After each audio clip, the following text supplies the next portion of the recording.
నేను ఒకటే రాష్ట్రంలో ఉండి అందరికి విజ్ఞప్తి చేస్తున్నా. ఎన్టీ రామారావు గారు అన్నదానం ప్రవేశపెట్టారు తిరుమల పైన. దాన్ని కూడా నాసిరకం భోజనం పెట్టే పరిస్థితికి వచ్చారు ఇటీవల కాలంలో. దానిపై కూడా అనేక కంప్లైంట్లు, కడాన ప్రసాదంపై కూడా కంప్లైంట్లు వచ్చే పరిస్థితికి వచ్చింది.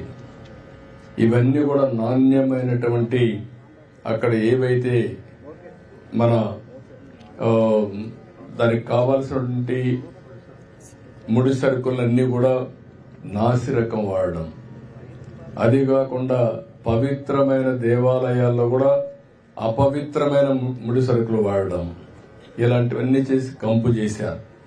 ఇప్పుడిప్పుడే అక్కడ కూడా స్ట్రీమ్ లైన్ చేశాం. ఒక దూరదృష్టి మీరు ఆలోచిస్తే ఎన్టీ రామారావు గారు ఆ రోజు ప్రారంభించిన అన్నదానం ఈ రోజు కార్పసే మొత్తాన్ని జరిపే పరిస్థితి వస్తుంది. డే బై డే ప్రజలు ఇంకా కాంట్రిబ్యూట్ చేస్తున్నారు.